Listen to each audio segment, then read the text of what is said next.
Primeramente que estoy contento, ¿no? Porque tengo a mi pastor acá con nosotros en el hospital y a Tony también. Quiero decirles que este hombre ha sido de gran bendición para mi vida. Yo lo conozco desde que tenía 12 años. Así es de que no tengo que ocultarle nada, ni él a mí ni yo a él. Nos conocemos desde hace mucho. Hemos vivido juntos, hemos pasado tiempos hermosos y pues nos conocemos grandemente. Y quiero que pongan mucha atención, porque Dios, cuando levanta siervos, los levanta bien, y este es uno de ellos. Abra su corazón y abra sus oídos, porque la palabra de Dios viene fuerte, y quiero que el Señor nos bendiga. Y sin más ni más, nuestro pastor Tony Martín del Campo con nosotros. Le doy la bienvenida y las gracias por que está con nosotros. Amén. Amén. Amén.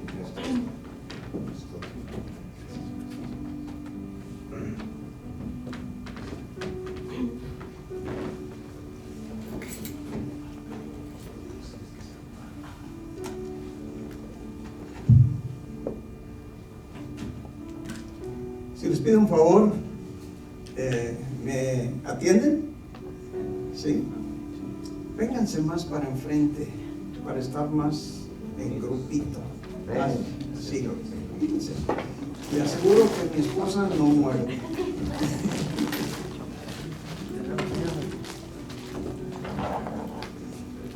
Tampoco la esposa del pastor. Los conozco incluso antes que se casaran, fíjense, ¿no? Y han sido una bendición a través del tiempo y de la vida. Yo estaba en la ciudad de Atlanta, en Georgia, y tengo apenas 2 meses y algo así que nos mudamos, nos cambiamos a San Antonio, con el fin de poder estar más, que se me haga más fácil viajar a la ciudad de Guadalajara por motivos médicos. Me operaron de corazón abierto el año pasado, en junio, y tengo que estar mirando a los doctores constantemente, y de Atlanta era muy difícil, muy largo el viaje a causa de que no hay vuelos directos y se pone un poco trabajoso, pero gracias a Dios la iglesia de Atlanta está funcionando, está yendo hacia adelante con el pastor, se llama Raimundo, y ahora estamos trabajando con la iglesia de San Antonio, y pues no está tan lejos, aunque me sorprendió, porque yo pensaba que en 2 horas sin duda iba a estar aquí bien, y no, está difícil la cuestión del tráfico, pero gracias a Dios que nos trajo con bien y que estamos aquí. ¿Está usted listo para escuchar la palabra? Amén. Bien, pues vámonos a la palabra. Abra su Biblia en el libro de los Salmos, y vamos a tomar el Salmo, en el Salmo 143,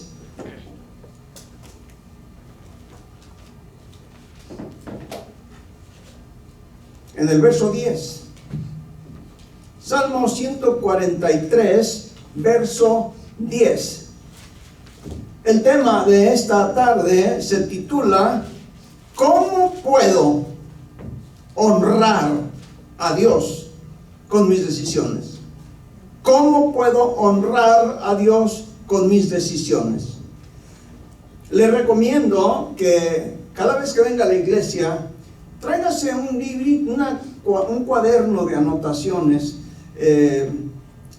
Le va a ayudar bastante a volver a revisar, a volver a repasar lo que usted escuchó. Va a haber frases, va a haber términos, va a haber cosas que usted va a poder recordar y asimilar en su corazón cuando usted apunta. Yo desde que estaba muy joven aprendí que cuando escribo algo, haga de cuenta que lo escribo aquí, así, lo memorizo pero de volada, ¿no? Entonces, le recomiendo, es una buena instrucción. Nos ponemos de pie para leer la palabra de Dios, lo hacemos por reverencia y por respeto a la palabra de Dios. Y dice la Biblia de esta manera, escúcheme mientras le leo: enséñame a hacer tu voluntad, porque tú eres mi Dios. Tu buen espíritu me guíe a tierra de rectitud. Escúchelo otra vez: enséñame a hacer tu voluntad, porque tú eres mi Dios. Tu buen espíritu me guíe a tierra de rectitud. Acompáñeme a orar. Señor, nos disponemos a compartir tu palabra en esta tarde. Te ruego que tu Espíritu Santo, quien es el maestro por excelencia, nos enseñe. Necesitamos aprender, queremos aprender. Tú sabes las cosas con las que tenemos dificultad, pero te pido en esta tarde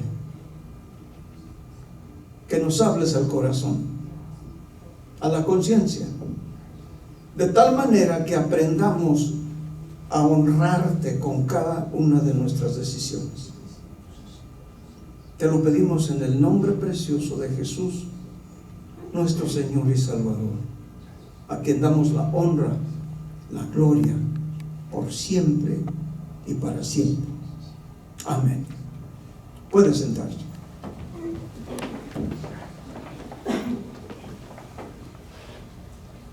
Hay una inscripción en una pared, en una catedral, en esta hermosa ciudad del norte de Alemania, muy cerca de la frontera con Dinamarca. La ciudad se llama Lübeck. Lübeck, L-V-E-C-K, Alemania, Lübeck. Y me gustaría, como introducción, presentárselas aquí. Es una catedral y podremos coincidir en que muchas iglesias como esta son históricas. Y a la vez podemos ver los vínculos proféticos con las iglesias de este tiempo, la era de la iglesia.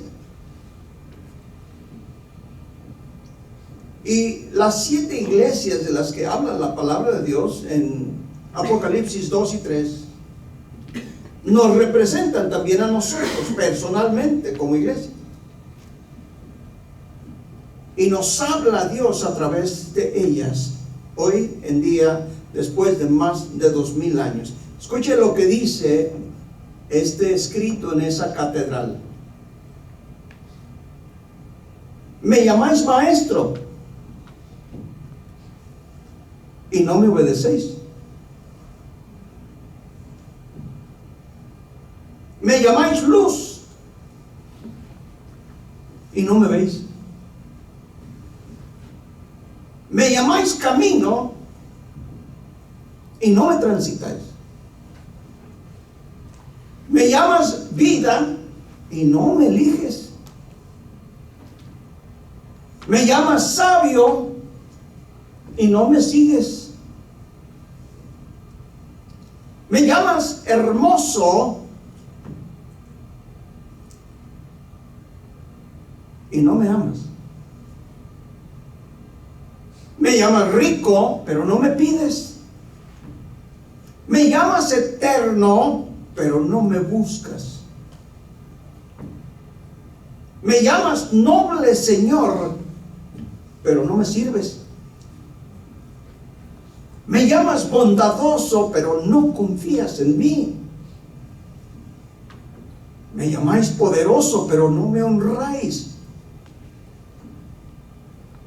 Me llamáis justo, pero no me teméis. Entonces, dice la escritura más abajo, si os condeno, no me culpéis.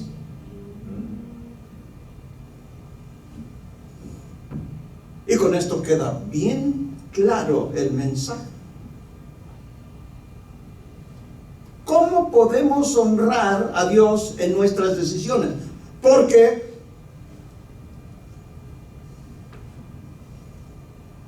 llamarle maestro es una decisión. Y también obedecer. Llamarle luz y verlo también es una decisión. Llamarlo que es el camino y transitar el camino que Él nos marca también es una decisión. Todo es una decisión.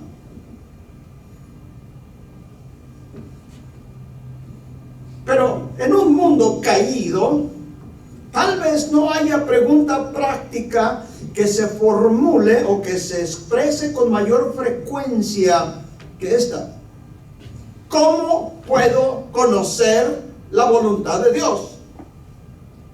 Después de todo, a lo largo de todas nuestras vidas, nos enfrentamos a multitud de decisiones difíciles y complejas.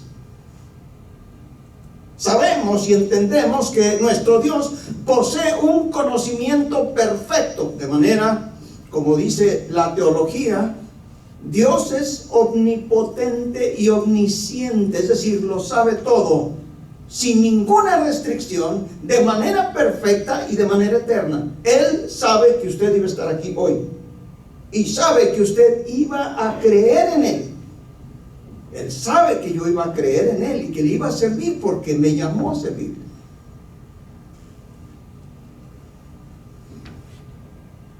Y además Él ve el fin desde el principio.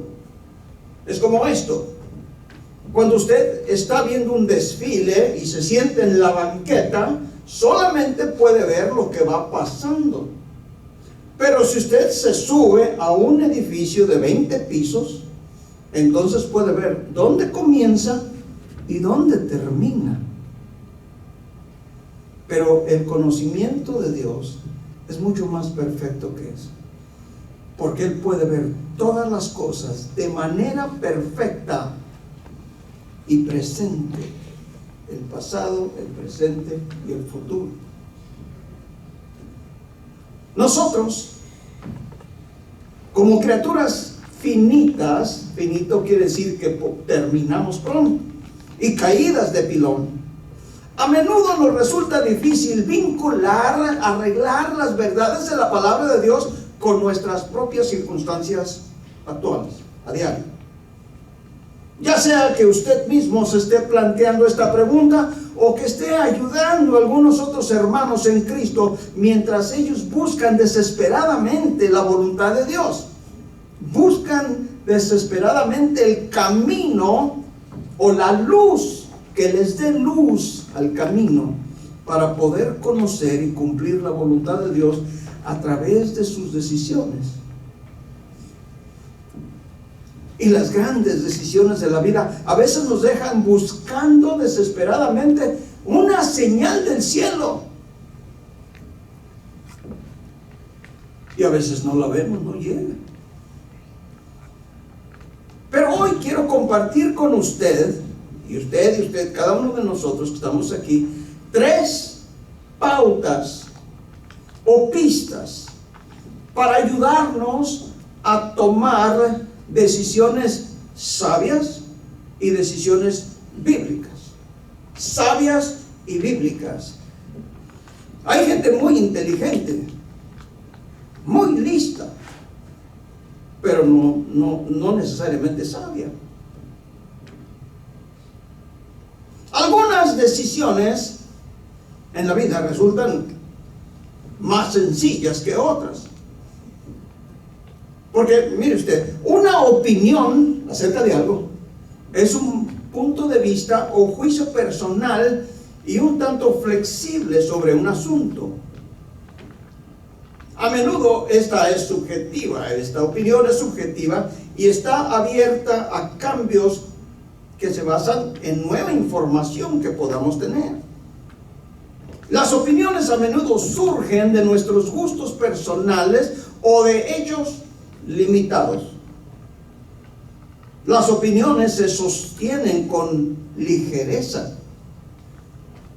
Pero escúcheme, por otro lado, la convicción o una convicción es una creencia profunda en el corazón. en la mente, arraigada, duradera y con frecuencia emocional, que moldea la identidad y que nos impulsa a la acción. Yo tengo la convicción de que robar es malo.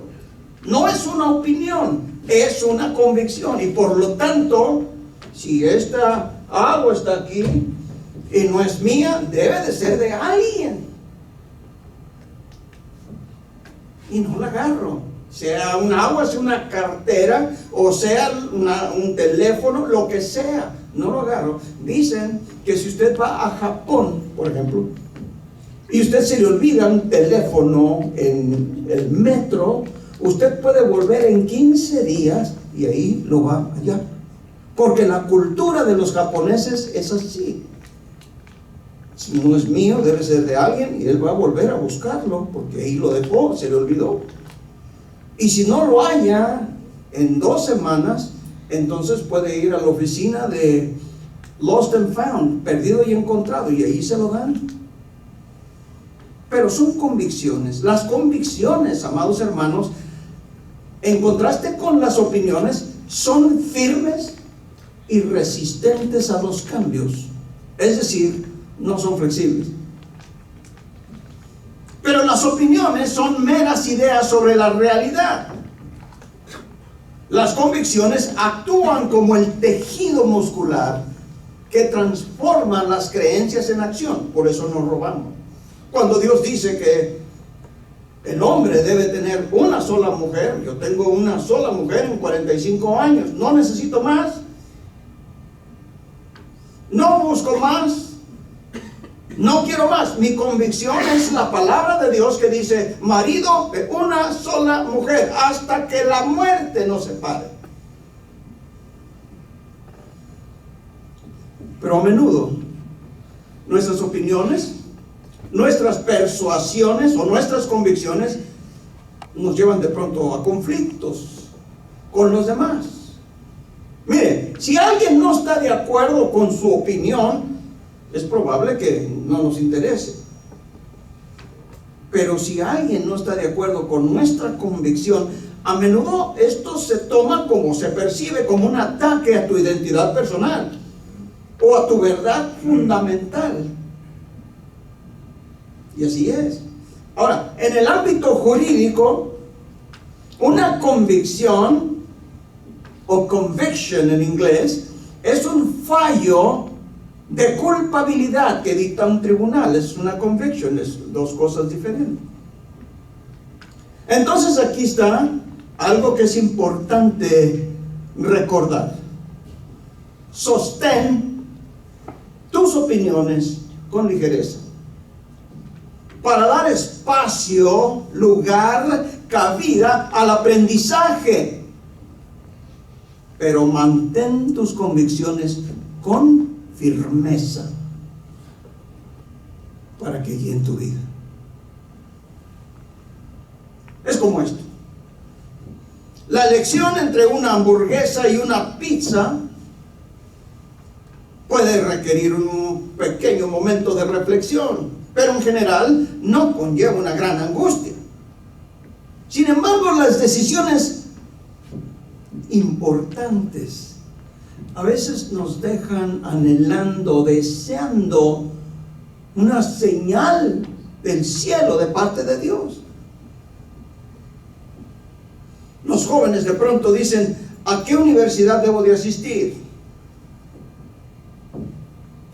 Los jóvenes dicen, o las señoritas: ¿es la persona con la que salgo o con la que estoy saliendo con la que debo de casarme? Esas son decisiones bien importantes. Tengo 2 ofertas de trabajo realmente buenas. ¿Cuál de las 2 debo aceptar? Y de repente todo el peso de la decisión se nos viene encima, de tal manera que sentimos que necesitamos algo más que mera prudencia. Necesitamos una señal. Y así pues, intentamos descifrar los códigos de Dios, o los códigos que Dios nos deja, o las circunstancias inusuales, o los sueños a veces, o la temática de una serie de Netflix que acabamos de ver, o incluso el pie de manzana o el pastel de manzana, sí. Déjeme platicarle. Un amigo cercano en la universidad deseaba casarse. Él quería casarse, a como diera lugar. No quería pasar por todo el típico y tedioso ritual del noviazgo. Quería casarse. Y un día, mi amigo, que era cristiano, oró y le pidió a Dios que le enviara una señal. Le pidió a Dios que la joven que Dios tuviera reservada para él, le preparara un pie de manzana. Totalmente de forma inesperada. Eso dice, si me hace un pie de manzana, ella es la que Dios tiene para mí. Y adivinen qué. De manera providencial, una joven amiga de la muchacha con la que él salía, le horneó un pie o pastel de manzana. Así fue. Estaban saliendo, pero 2 años después ella rompió con él, quebró con él. Pero si estaba el pie de manzana, a lo mejor Dios tenía sentido del humor, pero la verdad sea dicha, ese no era el medio para conocer la voluntad de Dios. Y mi amigo aprendió la lección de manera muy, muy dolorosa. La providencia por sí sola no constituye el fundamento del discernimiento. Entonces, ¿cómo puede uno determinar qué quiere Dios que hagamos cuando nos enfrentamos con una decisión importante? Bueno, permítame utilizar la ilustración de un taburete de 3 patas. Aquí la mayoría de las sillas tiene 2, pero a lo mejor usted se acuerda, hay bancos que tienen 3 patas. Y voy a utilizar esta ilustración, un banco de 3 patas sobre el suelo firme. El suelo firme es la palabra de Dios. La Biblia se refiere a la voluntad de Dios principalmente como la escritura revelada y no como los detalles específicos de una acción futura, no. Cuando Dios guía a las personas, lo hace siempre en virtud de su palabra revelada. No busque tratar de interpretar los sueños, porque a lo mejor usted dice, bueno, José el soñador, otra gente soñó. Sin embargo, si usted busca en la palabra un consejo que diga, tienes que soñar e interpretar el sueño para poder entender esto, no va a encontrar ninguno. El apóstol Pedro dice que esta es la palabra profética más segura. Los sueños no, para nada.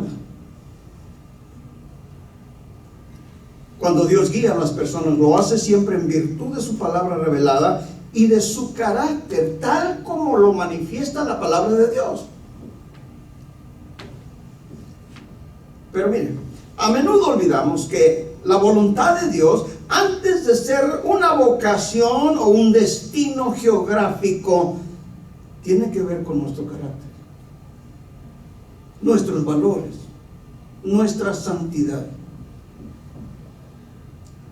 Un texto clásico que me ha servido de guía es este, dice Proverbios capítulo 3, versos 5 y 6, dice así: confía en el Señor con todo tu corazón y no te apoyes, no te sostengas en tu propio entendimiento, en tu propia prudencia, dice otra versión. Reconócelo en todos tus caminos y Él enderezará tus veredas, tus sendas. Esta palabra de sabiduría me recuerda que Dios y su palabra deben de ser el centro de mis decisiones, que le honra a Él.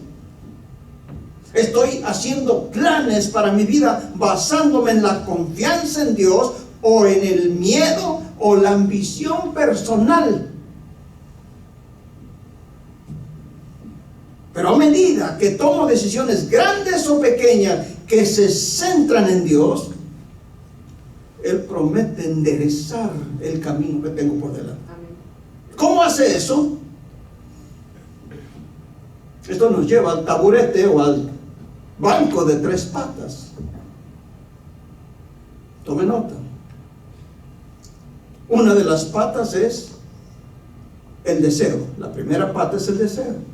Mire, la Biblia reprende los deseos impíos, pero el deseo en sí mismo forma parte de nuestra humanidad. Yo anhelo, yo quiero, yo deseo, yo necesito, es parte del paquete de nuestra humanidad. Vivimos conforme a nuestros deseos. ¿Usted le gusta el color azul? A mí también. Al hermanito también, a mi esposa también. Me encanta el color azul en todas sus formas. Me encanta el color café, me encanta, vivimos bajo nuestros deseos. Me gusta la carne. A lo mejor a usted le gusta más el pollo, a lo mejor a usted le gusta más las verduras, como a mi esposa, pero vivimos conforme a nuestros deseos, los cuales influyen en nuestro intelecto, en nuestra voluntad, incluso en nuestras emociones. Pero con respecto a la toma de decisiones, el hombre caído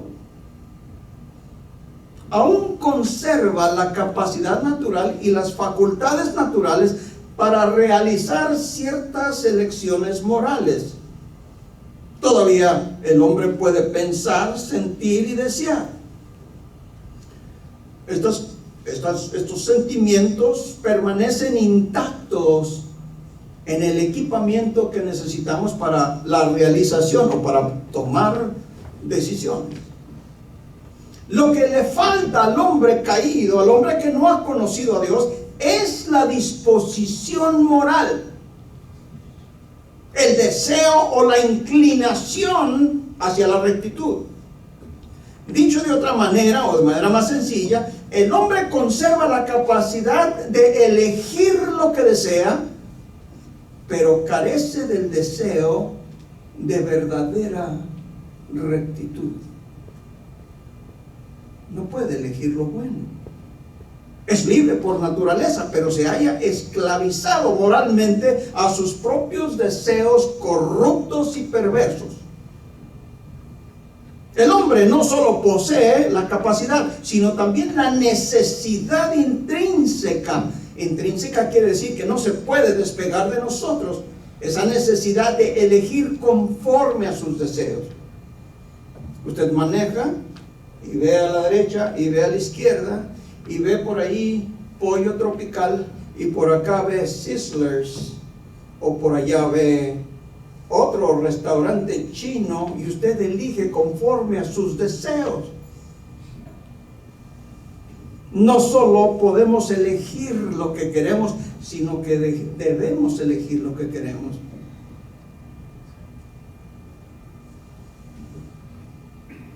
Así nos movemos. Aún tenemos libertad natural, pero hemos perdido la libertad moral por causa del pecado. La clave reside en la relación entre la elección y el deseo o disposición. Siempre elegimos según la inclinación o disposición más fuerte del momento. Así somos.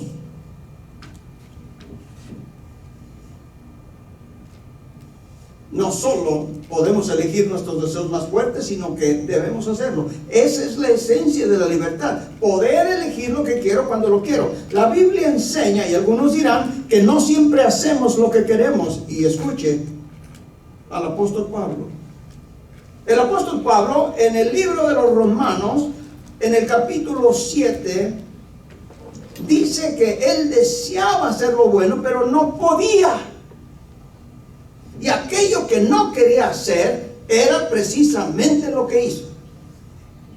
Y uno puede leer en este capítulo de Romanos la increíble frustración de Pablo ante la miseria de su condición. Llega el punto en que dice: ¿quién me librará de esta carne de muerte? Sin embargo, Pablo no está expresando un análisis de la relación entre la causa, el deseo y la elección. Estaba manifestando su frustración y se centra en el complejo de deseos que asaltan a la voluntad del hombre, la voluntad humana. Somos criaturas con un montón de deseos, muchos de los cuales se hallan en conflicto con la moral. Como cristiano, tengo un profundo deseo de agradar a Dios con mi vida y alcanzar la justicia de Dios.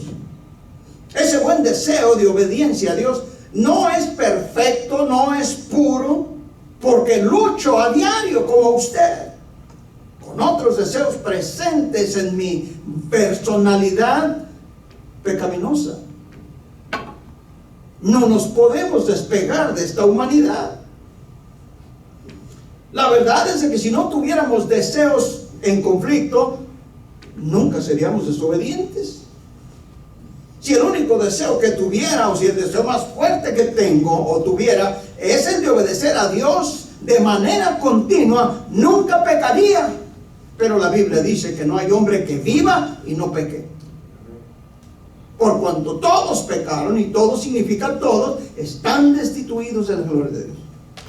Sin embargo, cuando venimos a Cristo, cantábamos: Él quita nuestro pecado y lo arroja a lo profundo de la mar. Y es más, Él dice que nunca más se acordará de Él. Y a veces nosotros estamos: Señor, perdóname aquello que hice en 1876. Y dice: ¿de qué hablas? ¿De qué hablas? Yo ya lo sepulté en lo profundo de la mar.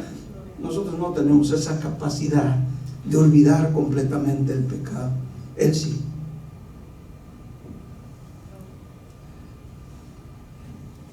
Cuando mi deseo de obedecer es mayor que mi deseo de pecar, en ese preciso instante me abstengo de pecar.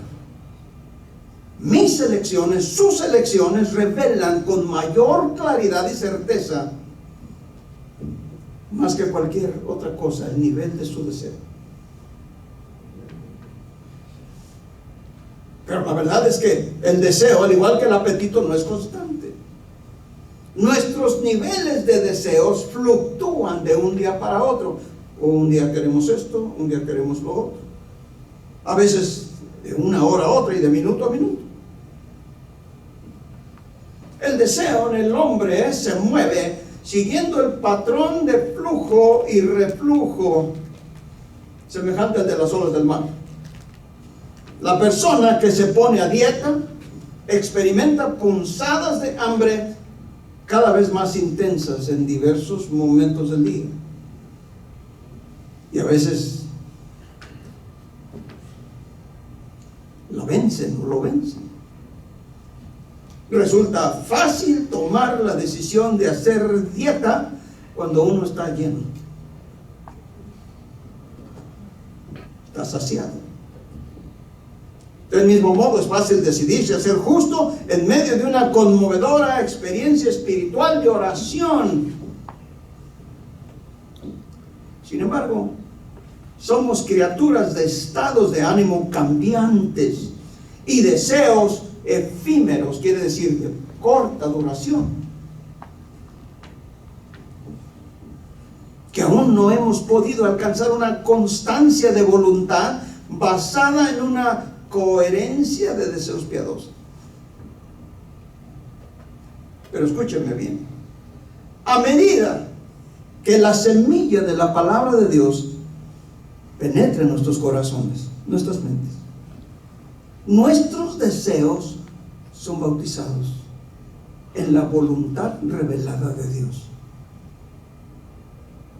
Y podemos guiarnos por esos deseos de la voluntad revelada de Dios a medida que nos orientan, que nos ayudan. El Señor, por su Espíritu Santo y el poder de su palabra, deposita en nosotros deseos, tres tipos: vocacionales, ¿qué haré? ¿Qué voy a hacer en la vida? Relacionales, ¿con quién me voy a casar? Y geográficos, ¿dónde voy a vivir? Pero siempre y cuando nuestro deseo primordial sea Dios mismo. Por lo tanto, hágase usted la siguiente pregunta: ¿qué deseo hacer en esta situación que estoy viviendo? Pero eso por sí solo no es suficiente. Puede que Dios diseñe el viaje de nuestra vida para que sea complicado, pero eso forma parte de nuestro crecimiento. Si me hubieran dicho hace muchos años que yo iba a sufrir un infarto y que me iban a tener que operar del corazón, yo decía: Señor, ¿por qué? No fue fácil, pero a través de todo forma parte de nuestro crecimiento y nuestra solidez espiritual. Cuando me iban a meter al quirófano, y usted sabe, le dicen a uno, lo inyectan primero en la vena y luego ahí en la manguera le inyectan la cosa para que uno lo duerman, y le dicen: cuenta hasta 5, hasta 10, y usted no alcanza a contar ni 3, y ya hagan de cuenta que apagaron la luz. Pero antes de esto, mi ser entero estaba en una completa paz y la seguridad de que Dios me iba a sacar de eso. Los doctores estaban sorprendidos. ¿Por qué? Porque su palabra es la que nos sostiene y la que nos guía, por muy complicado que sea la situación o lo que estamos viviendo. La segunda pata, la primera pata es ¿qué? Deseo. La segunda pata del taburete o del banco se llama capacidad. Es la capacidad. ¿Tiene usted capacidad para llevar a cabo esta decisión? Tal vez desea usted correr 1 milla en 4 minutos. Bueno, a mí el otro día me dieron ganas de correr 5 millas, pero pensándolo bien, mejor me senté hasta que se me pasaron las ganas. No puedo. Si usted es un corredor con dotes excepcionales, sí lo va a hacer. Su deseo se topará con la realidad. El mío. Necesitamos discernir los dones que Dios nos ha dado al evaluar las oportunidades. Supongamos que usted desea asistir a una universidad prestigiosa, si es usted joven. Debemos ser realistas respecto a nuestra capacidad académica. Si usted tiene un promedio de 8 o de 7, lo más seguro es que no lo logre.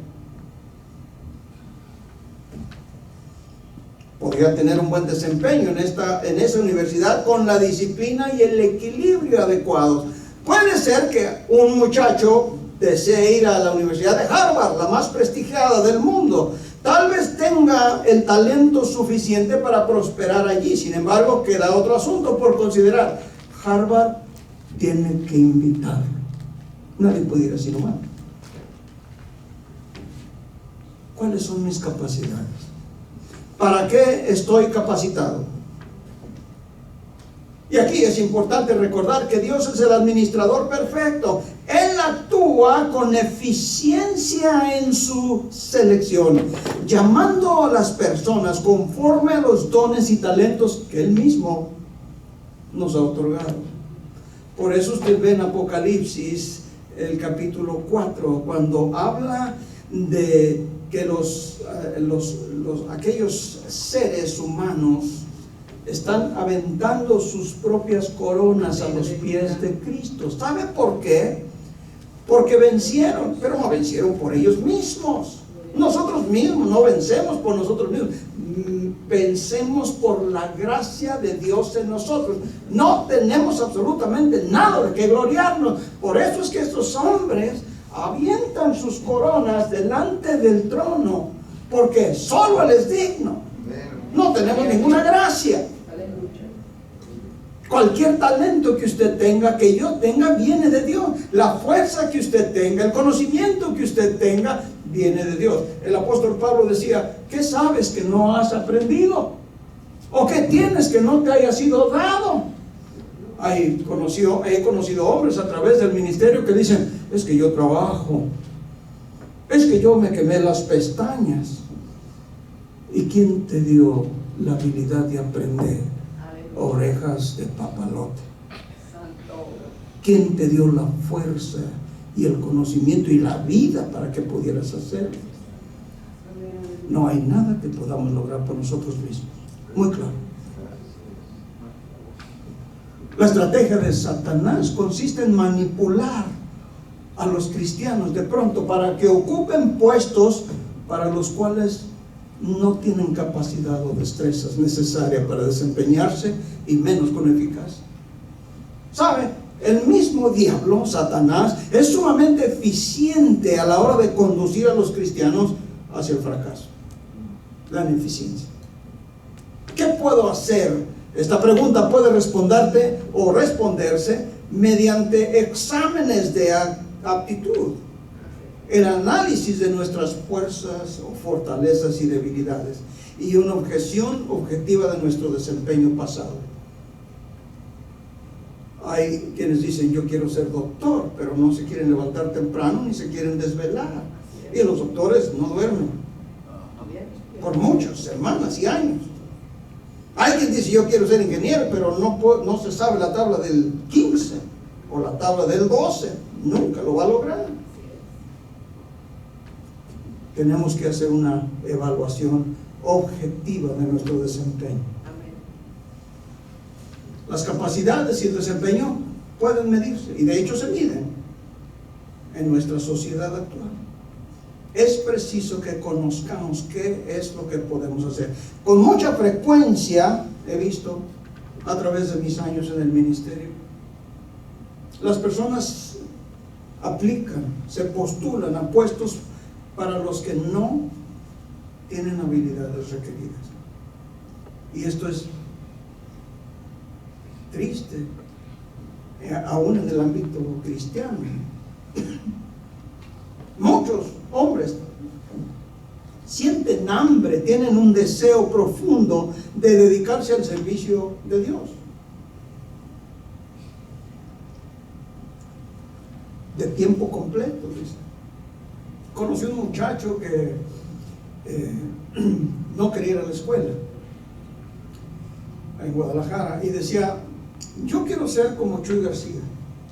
A lo mejor usted se acuerda de Chuy García, el director de alabanza de allá de Guadalajara durante muchos años, y Dios lo usaba de una manera extraordinaria tocando la guitarra. Él no pudo estudiar, pero Dios le dio esa gracia maravillosa de componer cantos, y muchos jovencitos querían ser como Chuy García y no querían estudiar. Y yo le dije: mira, es mejor que seas un doctor que sabe cantar y tocar, a que seas alguien que solo sabe cantar y tocar. Gracias a Dios hizo caso y hoy es médico también.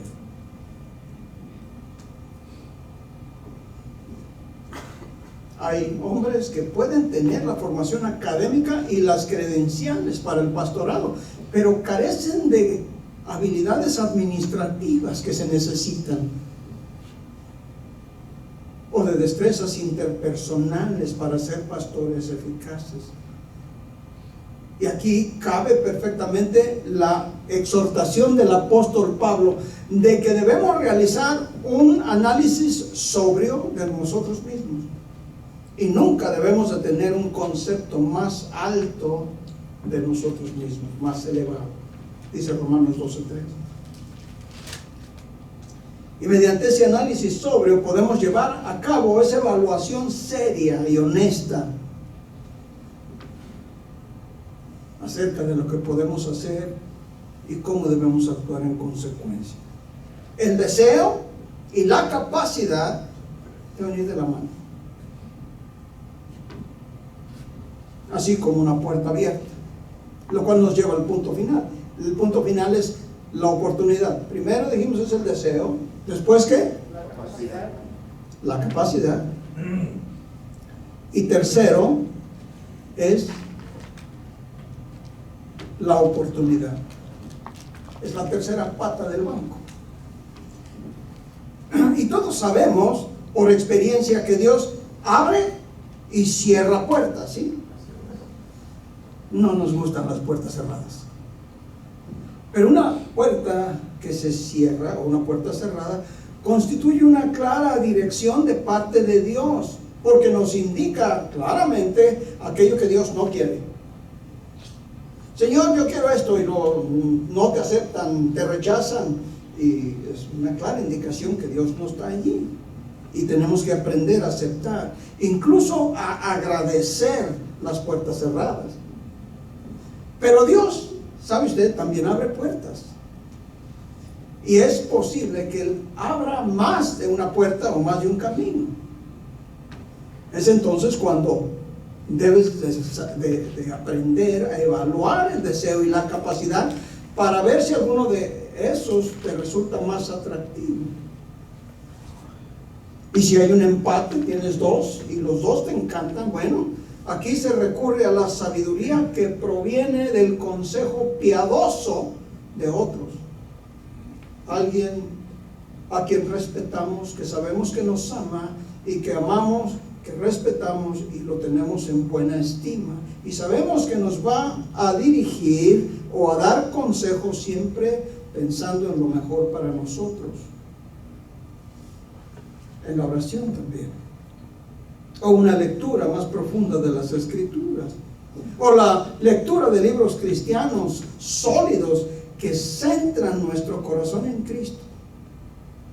Y otros medios que arraigan nuestra voluntad a la voluntad de Dios y en el deseo de Dios para nosotros. Y con el paso de un poco de tiempo, la decisión a menudo se ve clara. Dios desea enderezar nuestros caminos y no juega con nosotros. Es posible que Dios diseñe el trayecto, el camino, de tal manera que resulte complejo, difícil, pero dijimos que eso forma parte de nuestro crecimiento. A menudo, el verdadero propósito de una decisión radica en la formación de nuestro carácter. Así es. Pero miren, he descubierto, voy a cumplir 68 años, y he descubierto que basar mis decisiones en las Escrituras y en la sabiduría nos libra de una gran cantidad de ansiedad y de andar dando tumbos por ahí y por allá, tratando de guiarnos por señales vagas o supersticiones infundadas. Este método para seguir a Dios sigue siendo complejo, no es fácil, pero resulta menos complicado que intentar encontrar señales al azar o por ahí.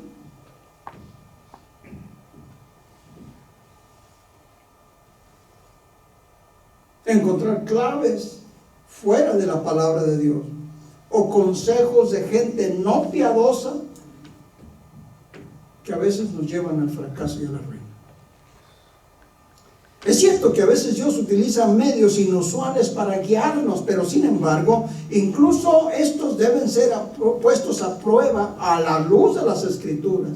¿Se acuerda cómo aquel hombre estaba temeroso, estaba escondido, guardando la cosecha, y se aparece un ángel de Dios y le dice: varón esforzado y valiente? Espérame, está escondido, ¿cómo que valiente? Tenía miedo. varón esforzado y valiente. Y aquel hombre llamado Gedeón le dijo: si es cierto lo que me dices, bueno, y le puso pruebas, y todas se cumplieron. Listo el hombre.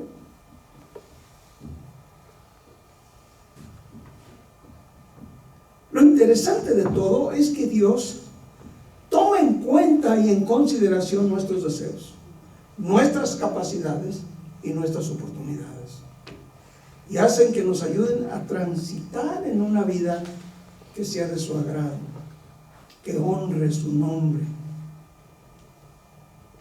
La mayoría de las veces afrontamos la vida sumidos en problemas y en dilemas, preguntas inquietantes y profundas que superan con creces las respuestas perfectas, absolutas y irrefutables.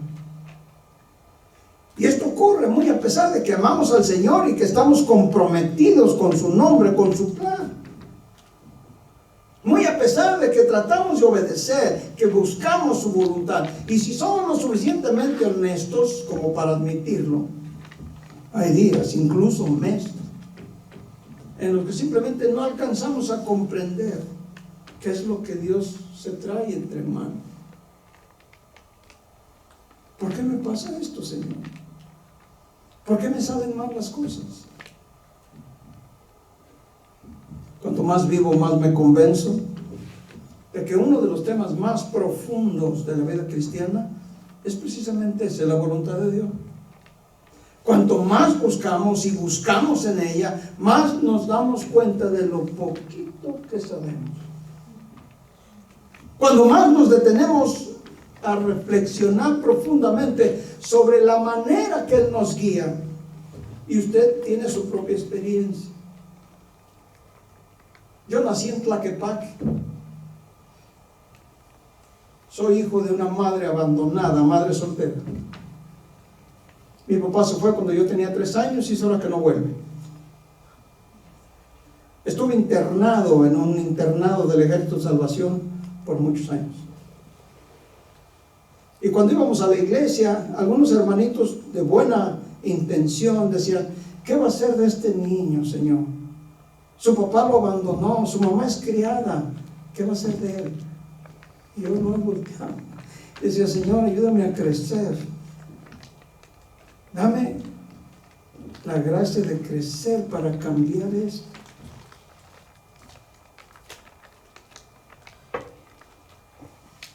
Y Él me lo permitió.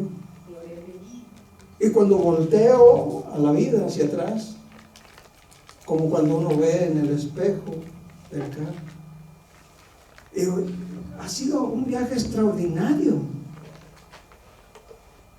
Dios me ha llevado por sitios y lugares y experiencias que jamás me imaginé.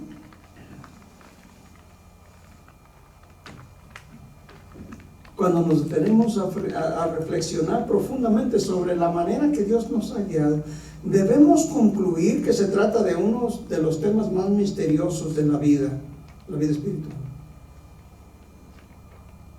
Sin embargo, he observado que como cristianos somos muy dados a expresiones como: bueno, es la voluntad de Dios, o esperamos que Dios cumpla su voluntad y su propósito en esto y en esto otro, pero lo usamos con demasiada ligereza.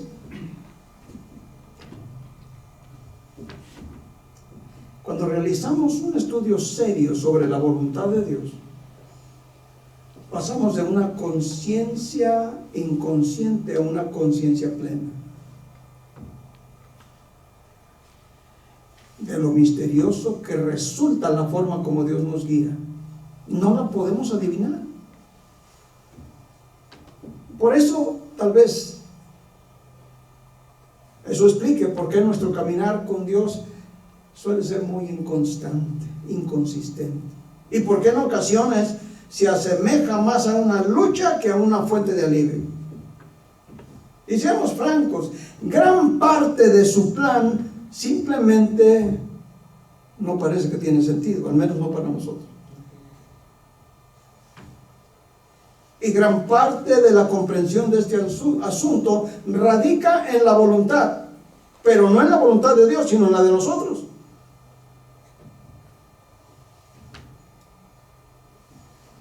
Sé con toda certeza, en lo más profundo de mi corazón,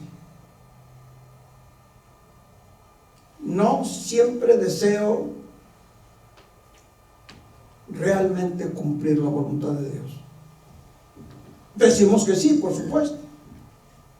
Pero si se nos pidiera responder con un sí o con un no a la pregunta, todos diríamos, sí quiero conocer, sí quiero hacer la voluntad de Dios. Pero hacerla es algo distinto. Porque sin excepción exige un riesgo, adaptación, exige cambio, y eso no nos gusta para nada. Incluso el simple hecho de pronunciar esas palabras nos hace sentir incómodos. ¿Sabe por qué? Porque amamos lo familiar, nos gusta lo familiar, lo más cómodo.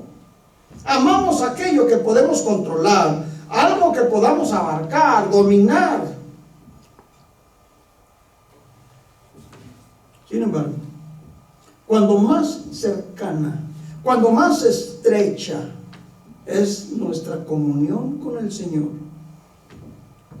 es cuando menos tenemos control sobre nuestras propias vidas y no nos queda otra cosa que abandonarnos a Él, entregarle nuestra voluntad, alinear nuestra vida y nuestros gustos, nuestros deseos y nuestros sueños con Él. Gloria a Dios. Esto exige renunciar a mis preferencias, a nuestros deseos, aquello que nosotros elegiríamos por nuestra propia cuenta.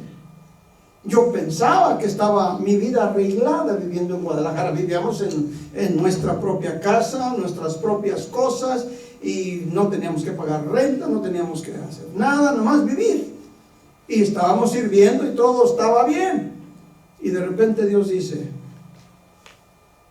vete a Atlanta. Y usted no le puede decir a Dios, sí voy, pero allá no.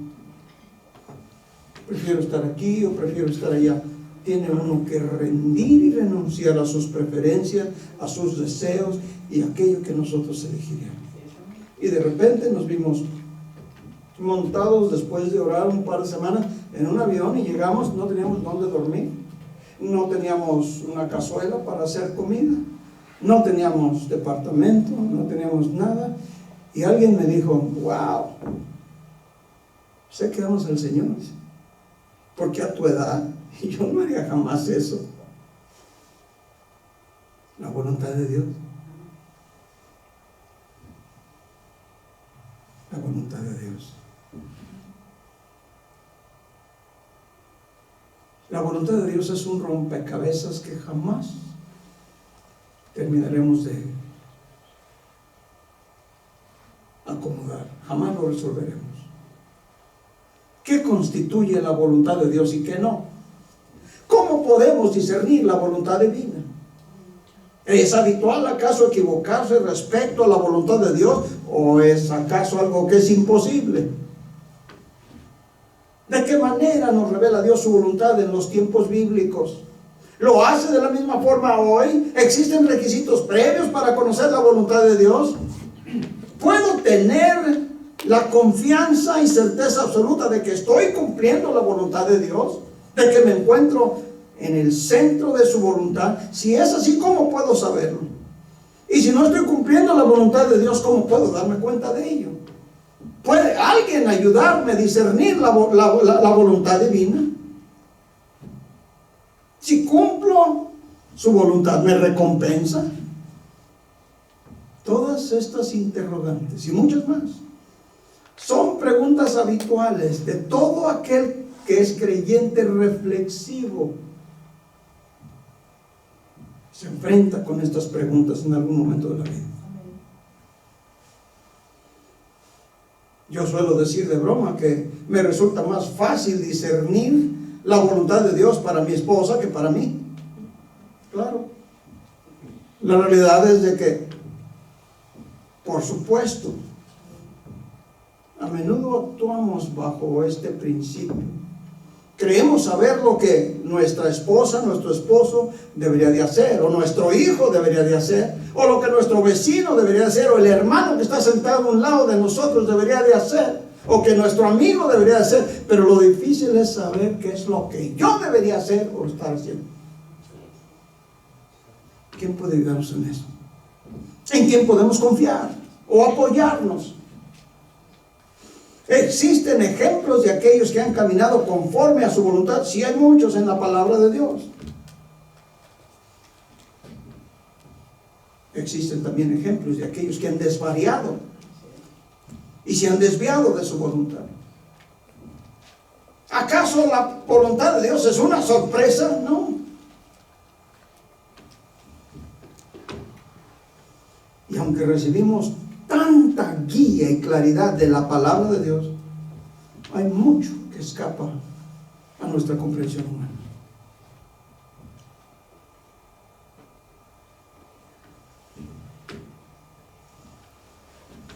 Jamás podremos abarcar todo este tema. Una frase del primer ministro de Inglaterra por allá en los años de 1866, se llamaba Benjamín Disraeli, fue primer ministro de Inglaterra y lo expresó muy bien. Dice: ser consciente de nuestra propia ignorancia es un gran paso hacia el conocimiento. Yo siempre he dicho que es más lo que no sé que lo que sé. Yo lo sé usted. Pero no me cree a mí. Mire lo que aprendemos de la palabra de Dios. En Job capítulo 9, allí tenemos una historia donde Job le responde a este hombre llamado Bildad, quien junto con Elifaz y Zofar han venido a consolarlo. Usted se acuerda la historia triste de Job. Y estos tres amigos, entre comillas, dicen que vienen a consolar a su amigo que sufre. Y pareciera una broma, porque en realidad vinieron a acusarlo. El propio Job dice más adelante: qué consoladores tan patéticos son ustedes, qué pésimos consejeros habéis sido. Job capítulo 9 del 1 al 12, después de que lo acusan y después de que le dicen: has de estar haciendo algo mal, por eso es que te está yendo mal, en algo fallaste, tú has pecado. Pero desconocían la voluntad de Dios, que Dios mismo había permitido a Satanás que tocara sus bienes, tocara su salud, tocara su familia, pero se mantuvo firme. Y en el capítulo 9 del versículo 1 al 12, Job responde, y casi me lo imagino levantando los brazos, agüitado. Dice: respondió Job y dijo: ciertamente yo sé que es así. ¿Y cómo se justificará el hombre con Dios? Si quiere contender con él, no le podrá responder una cosa entre mil. Él es sabio de corazón y poderoso en fuerzas. ¿Quién se endureció contra él y le fue bien? Él arranca los montes con su furor y no saben quién los trastornó. Él remueve la tierra de su lugar y hace temblar sus columnas. Hace días estábamos mirando mi hijo y yo un terremoto en Japón con esa planta nuclear, y es algo extraordinario cómo se mueve la tierra y cómo los edificios bailaban y los caminos también. Hace temblar, remueve la tierra de su lugar y hace temblar sus columnas. Dice el verso 7: él manda al sol y no sale, y sella las estrellas. Él solo extendió los cielos y anda sobre las olas del mar. Él hizo la Osa, el Orión, el Pleiades y los lugares secretos del sur. Él hace cosas grandes e incomprensibles y maravillosas sin número. He aquí que Él pasará delante de mí, dice Job, y yo no lo veré. Pasará y no lo entenderé. He aquí arrebatará. ¿Quién le hará restituir? ¿Quién le dirá? ¿Qué haces? Él hace cosas grandes, dice Job. Cosas que son insondables, que no podemos comprender. Cuando se trata de las obras y de los planes de Dios, nunca podremos decir, por fin ya lo entendí, ya, ahora sí, ya lo he descifrado todo. Al menos no hasta que lleguemos al cielo, cuando conoceremos tal como somos conocidos.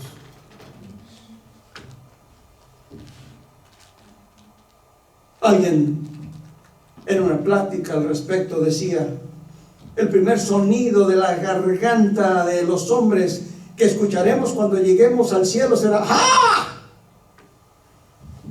Ahora lo veo, ahora comprendo el porqué, ahora todo tiene sentido ante mis ojos.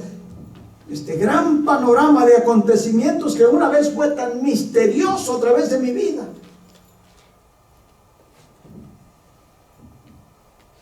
Leí una descripción al respecto, muy útil por cierto, que hablaba acerca de nuestro trayecto de aquí al cielo. Pasaremos de un ámbito sumamente restringido, limitado que es este mundo, a ese inmenso panorama de la escena completa. Y será bueno.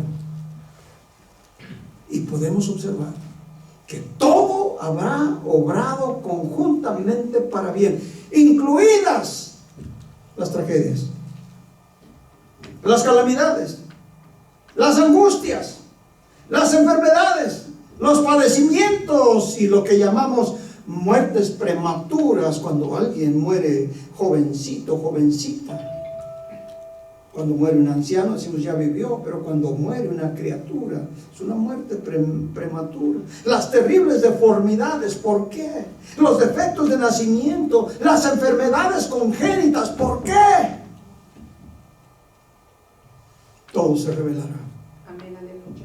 Y veremos que el plan de Dios era el correcto y perfecto. Amén, aleluya. Pero no antes de ese momento.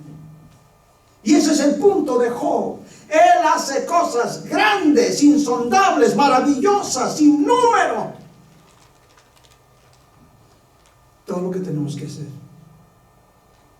poner nuestra vida en sus manos, confiar en su palabra,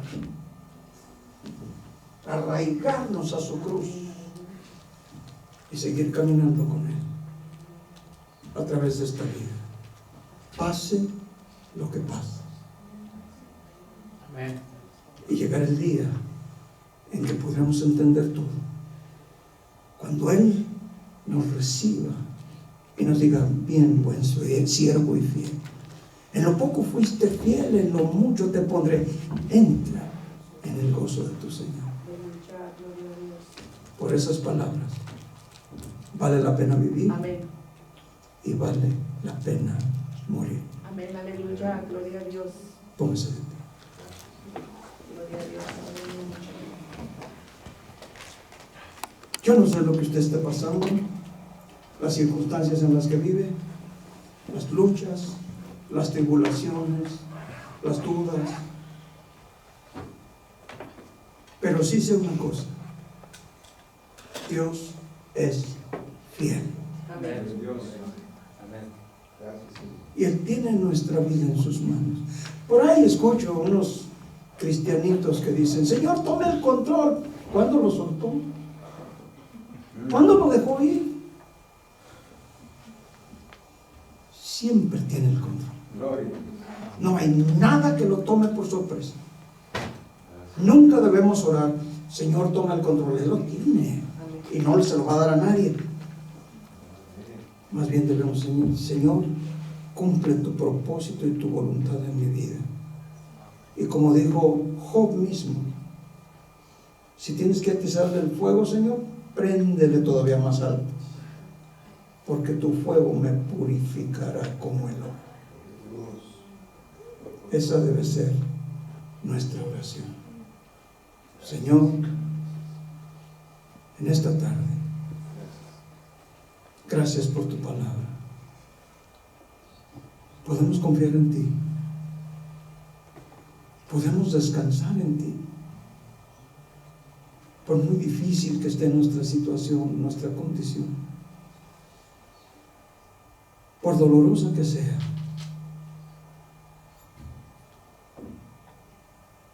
tú tienes todas las cosas en tus manos. Tu propósito y tu deseo es bendecirnos.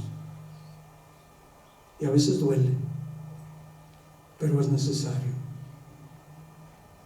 que cada uno de mis hermanos en este lugar aprenda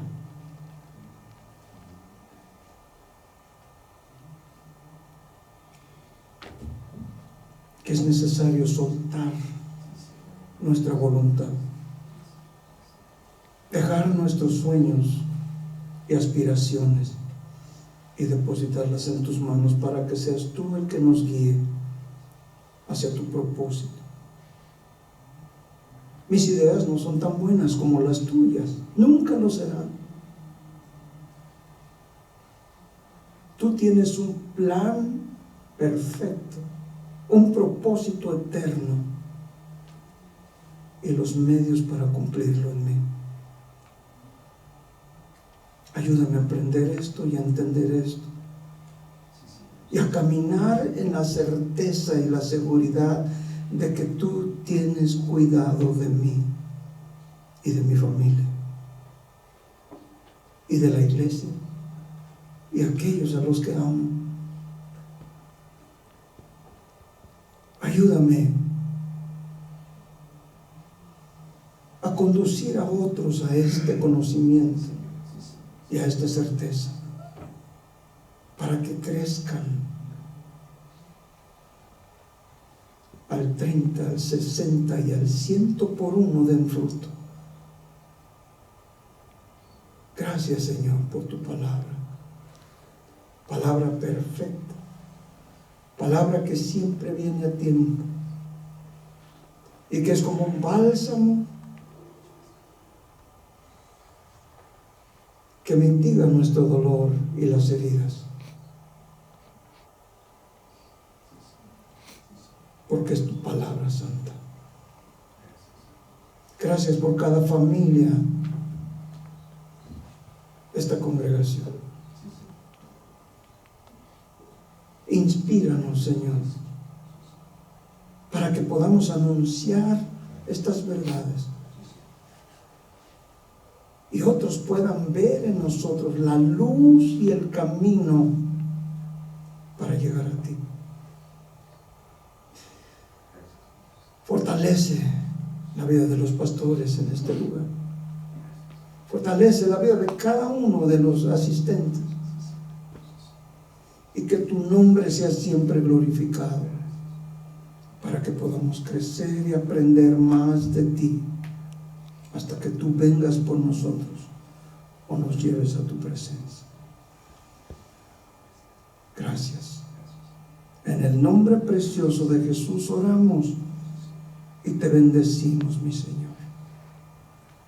Amén y amén.